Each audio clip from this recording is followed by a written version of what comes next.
தமிழ்நாட்டுக்கான நிதியை ஒன்றிய அரசு ஒதுக்காதது ஏன் என்று சென்னை உயர்நீதிமன்றம் கேள்வி எழுப்பியிருக்கிறது. விவரங்களோடு சிறப்பு செய்தியாளர் ரமேஷ்குமார் இணைகிறார்.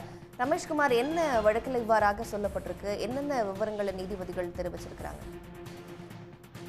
கட்டாய கல்வி உரிமை சட்டத்தின்படி தனியார் பள்ளிகளில் ஏழை மாணவர்களுக்கான 25% இடஒதுக்கீட்டுக்கான மாணவர் சேர்க்கை இந்த ஆண்டு இதுவரைக்கும் தொடங்கவில்லை என கூறிதான் கோவை சேர்ந்த மறுமலர்ச்சி இயக்கம் என்ற அமைப்பினுடைய நிர்வாகி ஈஸ்வரன் என்பவர் ஒரு பொதுநல வழக்கு ஒன்றை தொடர்ந்தார். அதுல உடனடியாக மாணவர் சேர்க்கையை தொடங்க தமிழக அரசு உத்தரவிட வேண்டும் என்று அவர் கேட்டுக்கொண்டிருந்தார். இந்த வழக்கு தான் நீதிபதிகள் ஜி.ஆர். சுவாமிநாதன் மற்றும் வி. லட்சுமி நாராயணன் ஆகியோர் அடங்கிய அந்த அமர்வுல இந்த விசாரணைக்கு வந்தது. அப்போது தமிழக அரசு சார்பில் ஆஜரான கூடுதல் தலைமை வழக்கறிஞர் ஜே. ரவீந்திரன் கல்வி உரிமை சட்டத்துல 25% இடஒதுக்கீட்டு மாணவர்களுக்கான கல்வி கட்டணத்துல 60% தொகை மத்திய அரசு, 40% தொகையை மாநில அரசு வழங்க வேண்டும் என்றும், மத்திய அரசு கடந்த 2021ஆம் ஆண்டு கல்வியாண்டு முதல் 2023ஆம் ஆண்டு கல்வியாண்டு வரை எந்த நிதியுமே ஒதுக்கவில்லை என்றும் 100% நிதியை மாநில அரசு தான் வழங்கியதாக சுட்டிக்காட்டினார்.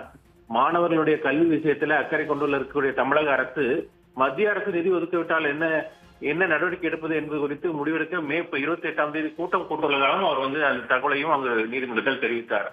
மத்திய அரசு நிதி ஒதுக்காக எதிர்த்து உச்சநீதிமன்றத்தில் தமிழக அரசு வழக்கு தாக்கல் செய்துள்ளதையும் அவர் குறிப்பிட்டார்.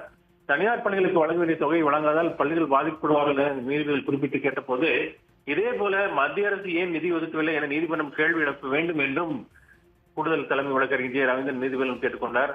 அப்போது மத்திய அரசு ஏன் நிதி ஒதுக்கவில்லை என நீதிபதிகள் கேள்வி எழுப்பதற்கு பதிலளித்த மத்திய அரசு தரப்பு வழக்கறிஞர் பாபு, அனைத்து மாநிலங்களுக்கும் நிதி ஒதுக்கப்பட்டு வருவதாகவும் சில காரணங்களால் தமிழகத்துக்கு நிதி வழங்கப்படவில்லை என்றும் அவர் பதிலளித்தார். என்ன காரணத்துக்காக நிதி ஒதுக்கப்படவில்லை என நீதிபதிகள் கேட்டபோது, குறுக்கிட்ட அரசு கூடுதல் தலைமை வழக்கறிஞர் ஜே. ரவீந்திரன் மத்தியில ஆளும் கட்சிக்கு தமிழகத்துல ஒரு எம்பி கூட இல்லை என்பதனால ஒதுக்கவில்லை என்று குற்றம் சாட்டினார். இதையடுத்து அந்த கல்வி உரிமை சட்டத்தின் கீழே 25% இடஒதுக்கீட்டு இடங்களுக்கு தமிழகத்துக்கு ஒதுக்க வேண்டிய நிதி குறித்த விவரங்களை நாளை சமர்ப்பிக்கும்படி நீதிபதிகள் கெடு விதித்து வழக்கு விசாரணையை ஒத்திவைத்திருக்கிறார்கள்.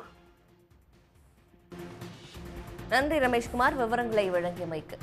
உடனுக்குடன் செய்திகளை தெரிந்து கொள்ள சன் நியூஸ் பெல் ஐகானை கிளிக் பண்ணுங்க.